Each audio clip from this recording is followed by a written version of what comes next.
Hi guys! Welcome to my YouTube channel.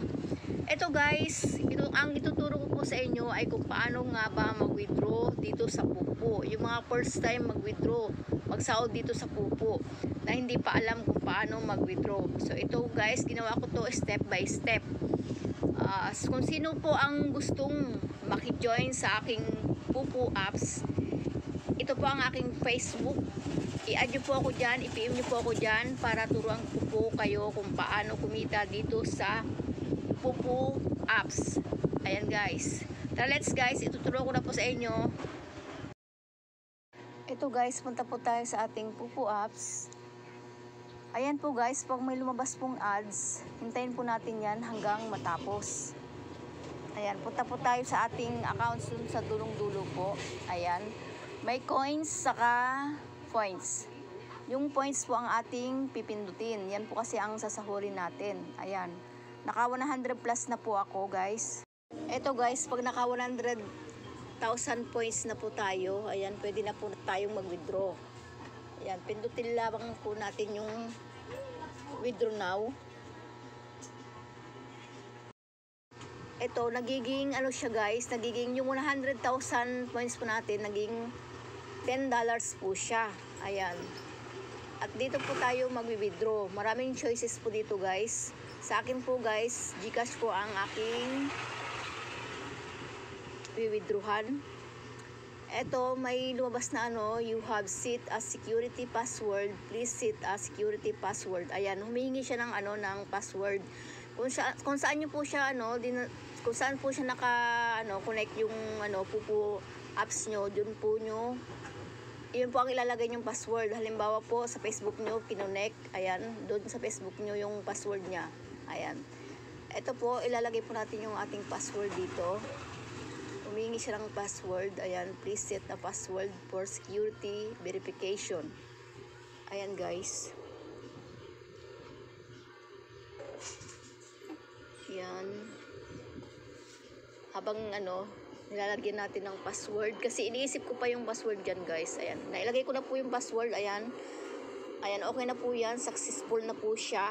Ayan. Pinutin po natin yung IC. Ayan guys. Sabi niya, password set as successful. Ayan. Okay na po yan. Ayan. Bumalik po siya sa GCash. Ayan. Humihingi ulit ng password. Another password ulit. Ayan. Okay na po yan guys. Ayan, ilalagay po natin yung ating ano, first name. Tapos ano, last name. Ayan, pati yung ano, lagyan po natin ng number, yung ano, number natin sa CP. Ang ilalagay po natin diyan guys, yung pangalan natin sa ating GCash. Ayan. Yan yung totoong ano, totoong pangalan natin na. Kung ano yung pangalan niyo sa GCash, yun po ang ilalagay po natin diyan. Yung account information po, yun po yung number ng CP natin. Ayan. Ayan guys, nilalagay ko na po yung aking real name. Ayan. Okay na po yan, nilagay ko na po yan. Puniton po natin yung ating confirm. Ayan. Lumabas ulit yung ano, yung $10.14. Kasi may butal po yung akin, kaya may butal din po yan. Ayan, ilagay natin ulit yung ating password. Hiningi niya ulit. Ayan guys, kung saan po natin kinonect yung ano, yung Pupo lives po natin, Pupo apps po natin, doon po natin ano, yun po yung gagamitin natin yung password. Halimbawa sa Google nyo kinonect, ayan, yung password ng Google nyo, yun po ang gagamitin nyo. Pag Facebook din po. Ayan, okay na po yan guys. 00 na po yan, ayan. Mabilis lang po siyang ano guys, mabilis lang po siyang ano, dumating sa aking GCash. Ayan, bumalik siya ulit. Ayan, 00 na po siya guys. Ayan, na-withdraw ko na po siya. Mabilis lang siyang ano, dumating sa aking ano, sa GCash ko. Ayan, ito na po yung ano, parang resibo. Ayan, makikita nyo po lahat-lahat dyan. Pindutin nyo lang yung ano, check for details. Pagka-check nyo po yan guys, nandiyan po yung resibo. Nandiyan yung pangalan nyo, kung yung ano, apelido nyo. At yung ano, CP number nyo, saka yung ano, yung kung magkano yung na-withdraw nyo. Ayan, okay na po yan guys. Ayan, 0 na po siya. Ayan yung coins po guys, kung gusto nyo pong i-trade, para madagdagan po yung sahod nyo, pwede nyo po siyang i-trade.